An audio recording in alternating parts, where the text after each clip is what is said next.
Welcome into another week. It is Monday, unfortunately, but honestly, with the news that's been going on recently, these days, these hours, they just fly by. And of course, the news continued throughout the weekend. We're going to touch on it here to open up this new week here on Pittsburgh Sports Live and Pittsburgh Sports Now and all throughout the Now family of networks.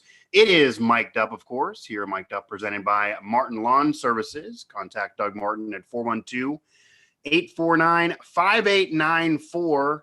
He's Mike Vukovcan. I am Mike Asti. As always, we are going to continue talking about the Big 12 chaos and how that's affecting college football. And now apparently the Big 12 willing to make some concessions and a last-minute effort to kind of try to keep Texas and Oklahoma, and our thoughts if they should be doing that, if that's actually a good deal for the rest of the conference, what that may mean, and if that could be successful. And then some rumors about some other teams potentially trying to get out, and again, how that maybe connects to West Virginia and the others. Before we get there, though, we are also going to touch on Adam Frazier has now been traded. Adam Frazier finally was traded. He has been traded to the San Diego Padres.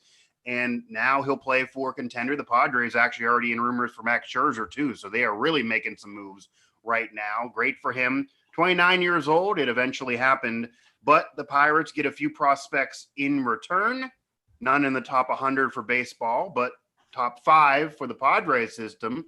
So we'll discuss on what we think of that trade. And that's where we're going to start, actually. Adam Frazier is traded. One of the 2 All-Stars for this team this year ends up getting moved. Weird for a team to be so bad and have multiple All-Stars and even other individuals playing well. They could have had maybe another one. Leading the league in hits, as insane as that sounds again for a bad team in the Pittsburgh Pirates. Been a great player for this team this year, really ascending to that throughout his career, coming up in the system. Everyone seems to love him around the Pirate parts, but 29 years old, not too surprising this deal was eventually made. You figure he'd be well over 30 by the time they actually get this rebuild finished and are winning. So he wasn't really going to be a part of that puzzle. He's moved to the Padres. They get 3 players back. They get prospects, including the number 5 prospect for the Padres. What do you make of this move? It wasn't surprising to us based on our conversations in the past, even though some are kind of flipping out. This isn't like trading Reynolds or Hayes. But what do you make of this trade for the Pirates? And is this just the first domino to fall? Did they get enough back? I had no problem making the trade. I always go by the fact that I look at the way Adam Frazier is having a career year. Yeah. And this is nothing against him. Let's see if he could duplicate it. Coming into this season, there was no person in baseball. There was no person in Pittsburgh. There was nobody around that followed the Pirates that viewed Adam Frazier as some untouchable piece. Yeah, certainly not to lead the league in hits. Right. Yeah. Yeah. And all credit to him for doing that. I'm not, when I say this, this is not a knock on Adam Frazier. I think Ben Sherrington and the Pirates are doing what they had. You sell high. This guy's playing very well right now. I saw a stat. He's the 3rd player in Major League history to be traded at mid-season when leading the major leagues in hits. Here's a good name. One of those 2 other guys, Willie McGee and Red Shandings. Okay, baseball history for you there. Right. He's having a heck of, but you had to move him. I would doubt that Adam Frazier is going to duplicate what he is doing again now. At Brian Reynolds, you don't know. I wouldn't make that bet because I think his career is just moving up. As far as the return goes, I've already seen it. The negative people. Right. When you're dealing with prospects, it's not like hockey or when you're trading major league for major league. When you're trading for prospects, who the hell knows what you're getting? There wasn't one person that thought that when they traded Andrew McCutchen for Brian Reynolds. No. People were jumping off the bridge that they traded Andrew McCutchen, and now everyone in baseball would make that trade. You have to see. Obviously, for the Pirates to give up $1.4 million. That's part of it. Yeah, that's big. Yeah. I don't remember the Pirates ever making a trade where they threw in money. Right. Usually it's thrown into them. Right. Exactly. Right. That's my point. Ben Sherrington apparently really likes this the top guy they got. He tried to get him in the Joe Musgrove trade, and San Diego wouldn't give him. And now, in order to get him now, he had to give money. So I'm going to trust Ben Cherington and his staff and his eyes, his talent evaluation on this trade. We're not going to be evaluated for 2 to 3 years, probably 2 years. And then we can see whether it was a good trade or not. And then we also can judge Adam Frazier on where his career goes from here, whether he keeps it up or was this the complete high of his career. And then he's going to turn back into, what he's been the last few years. Yeah, Adam Frazier has been a great player for the Pirates. Again, all credit to him, but the Pirates are selling very, very high. It's incredibly likely that he's not going to be this good again. And even if he is next year, honestly, it's even less incredibly likely that he would then be that good again another year. So you're going at a player who's going to be over 30 years old by the time the rebuild is finished, 29 right now. Yeah, there have been players that have been great after 29 for sure, but most players in baseball history, including Hall of Famers, maybe unless they're taking some illegal substances or something like that, usually get worse at 29. Just go down the line. There are some that have been good, but the overwhelming majority have been worse. Still could be productive, but have been worse at that age from then moving on. So I don't have a problem with trading him at all. I think the only negative that some continuously bring up is they didn't get anybody in Baseball America's top 100. But when you think about it, it's not like they're trading a slam dunk beast who's going to be a future MVP and you got to get all these prospects back. Again, as we're saying, they're trading high, so it makes sense for the Pirates. He's not going to be there the long haul. But the other teams aren't stupid too. They also know that what the Padres are doing, they're saying, okay, we want Adam Frazier so bad. He's really good right now. Unlike the Pirates who are trying to rebuild and be good in 3 years, we want to win a World Series for the first in our franchise history now. So if he can help us do that now and he sucks in 2 years, that's okay. They're going to live with it. Sometimes you do that. So they're banking on him helping them win a championship this year and be good enough the rest of the couple years at the very best. And they're willing to give that up the future a little bit for now, but they're also not stupid enough to just give up everything under the sun without money being kicked in, etc., because they know his age as well. So I don't think there's much to complain about here, even though people are going to anyway. I had your thought on this, Mike. I saw this another negative that people were bringing up from the Twitter world, is the fact that, do you have a problem with the Pirates trading Frazier 5 or 6 days out from the trade deadline?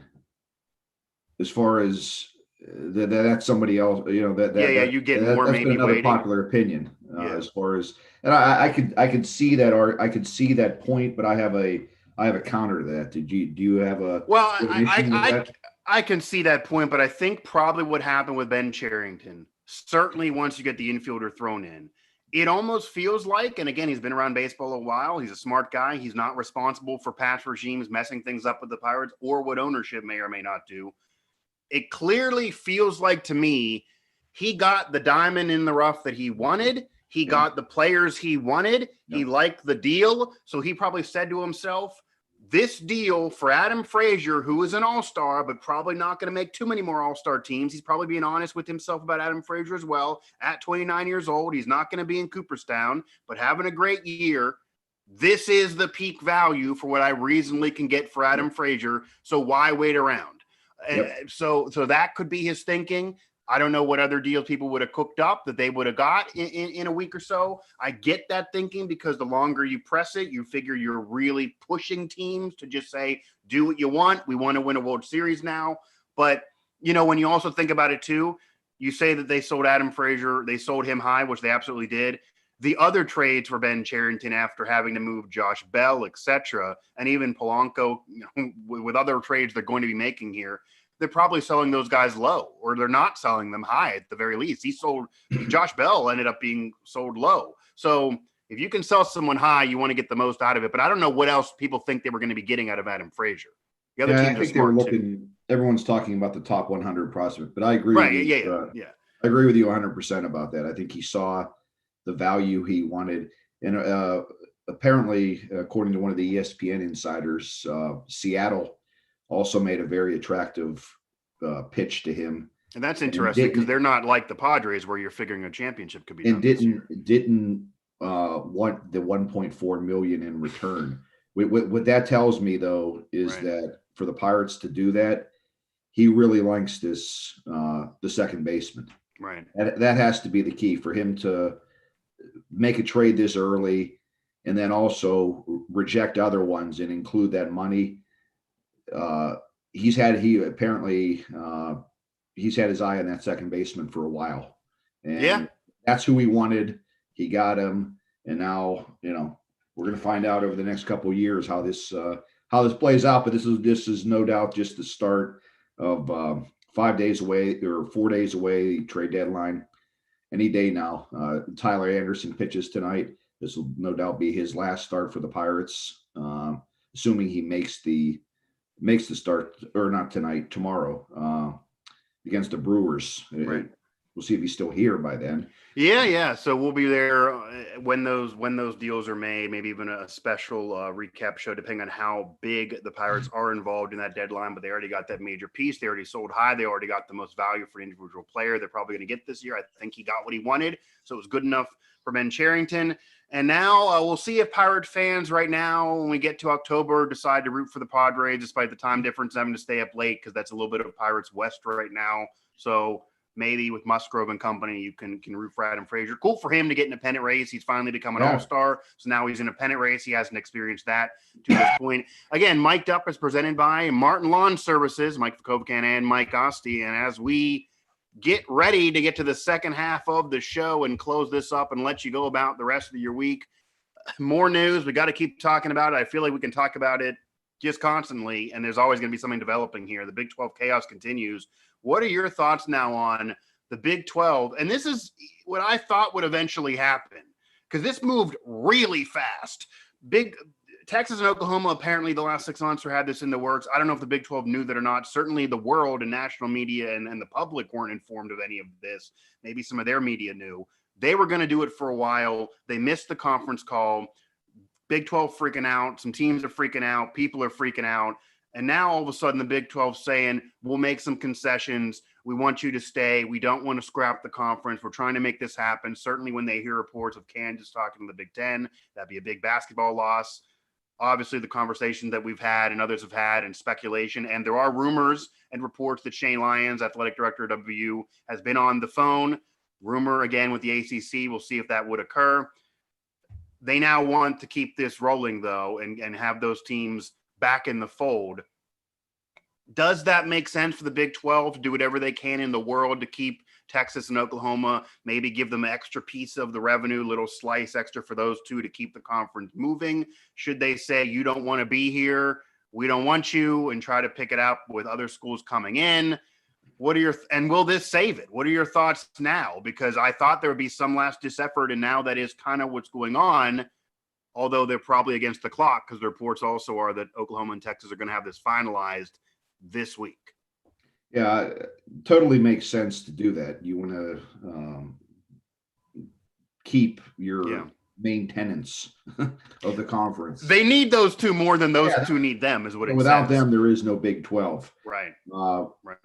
It'd be curious, though, as to what they're willing to do and then what the reaction is to the other teams in the conference. Will they agree to it? Yeah. Exactly. Do they value less money? Do they value the Big 12 enough to obviously give up money or whatever to Texas and Oklahoma to keep this thing going? I guess it depends on what their prospects are. If Shane Lyons is getting positive feedback from the ACC, he might say, I'd rather get in there. I don't care about this. But if he's getting feedback that he got 10 years ago, he might say, we got to do whatever we have to do. Same with Kansas. Right. And other schools. Obviously. Yeah, exactly. You don't know what's out there for them. Do I think it's going to work? No. I just think the lore of the SEC, when the SEC and them started to make this happen, I guess, months ago. Yeah, it's crazy that we didn't know that. Yeah. We know everything in the world in the public, you would think. When they approach you, they get their targets, or they get their eyes on you, and you become a target of them. Right. I don't think there's anything the Big 12 can offer that's going to be more valuable or more attractive than joining the top, athletic conference in sports. I just don't think there's anything. Yeah, I hear you. The only way there's a chance here I would feel is if Oklahoma in particular has one last meeting and they say to himself, what are we doing here? Are we following Texas? Is this an ego thing that if Texas goes, we got to go, we got to do whatever they're doing? Because honestly, this is a move that makes sense maybe for Texas, but Oklahoma owns the playoff spot in the Big 12. Right. They're not going to be in any better situation, any Olympic sport or any basketball situation in the SEC. It's going to be the same. They don't need help recruiting wise. They're going to still be able to pull from Texas, even though they're not there. They're sitting pretty. They're making money. If you name me the top 10 athletic programs in terms of football schools, in terms of could be good, in terms of playoff, in terms of all of that, in terms of who fans know, you pull the street, Oklahoma's getting brought up probably in the top 5 even. So they really need to do this. Is this really better? Because now they're probably never going to win the SEC. Certainly not nearly as often as they could win the Big 12. They're going to be under Alabama. I think they have a better chance of competing.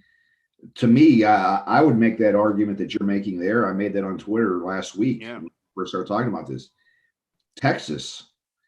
Obviously, this is all about money. So we can that doesn't matter. We can agree on that. As far as athletic competition, Texas hasn't been relevant in the Big 12 in 10 years at least. Yeah. Yeah, they haven't won the Big 12 in 10 to 15 years. Yeah, and we're looking at Vince Young as being the year that they did it. Right. 2000 was that 2004? That was 2005. 2006 was the championships year when they actually did it in January, and then they were contender and they were in the national title game one other year with Colt McCoy. Right. Yeah, they're not a player, and if they think they couldn't compete in the Big 12, you think they're going to compete in the SEC?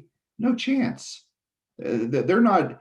So maybe that's the heart of hearts if these schools think that, because they're going to get the money anyway. But yeah, it's about money. It's not about athletic. Their egos will tell them that we'll do this, we'll do that. Right. Texas isn't going to be any better. They're actually going to be worse in the SEC. And Oklahoma at best is going to be the same. Yeah, right. Oklahoma will be able to compete football wise in the SEC. Basketball wise, they'll get worse, but do they really care about that? No. Texas, I don't. You don't know what's going to happen. Or with basketball with Texas, they seem to be on the up a little bit, but they care a little bit more because they tried to recruit Kevin Durant years ago. I mean, they do try to dip into the top recruits. They seem to care a little bit more, and also they may care a little bit more now with Baylor being a national champion. And then this goes into, we focus on WVU, covering them at WV Sports Now, and what's going to happen to them in the conference. But we only have heard really rumors about Kansas and maybe WVU a little subtly. You got to wonder what's going on with these other schools, because a lot of them are also maybe in worse situations. Baylor just won a national title in basketball, but that is not a major program that's going to be incredibly attractive in football. They certainly have dealt with a scandal in the last 10 years. They're long gone from RG3. They could all of a sudden get out of a Power 5 based on this, despite winning a national championship.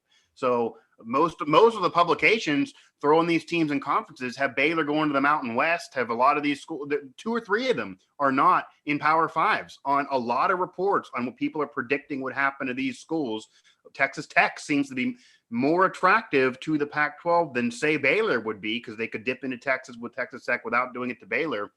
Not as successful, but in terms of premier programs, that's what kind of you're saying and kind of is true, that unfortunately the way we are now with conference realignment, how good you are is not what this is about, unfortunately. It is about your brand. It is about the money. It is about the eyeballs and subscribers, etc. So that's, of course, I got a show coming up here later today to talk, comparing West Virginia's case 10 years ago to now and how it is a little different, how maybe media markets don't matter as much. Academics might not matter as much. It is about eyeballs and subscribers. I think they bring them. We'll see, though, what happens, because this news is moving fast. By the time we post this, we could already have an announcement on what these schools are doing. But you got to have that last-ditch effort. I think the Big 12 also knows that because they're hearing the rumors from these other schools, and there's plenty of schools that would go to the Big 12, they clearly know that if they add SMU, UCF, Cincinnati, whoever, it's not a major conference. It's going to be a mid-major with all those schools, even if you have more than others. And if they want to save the conference, they got to keep at least one of them. If they keep one of them, maybe, but they got to keep at least one of these two.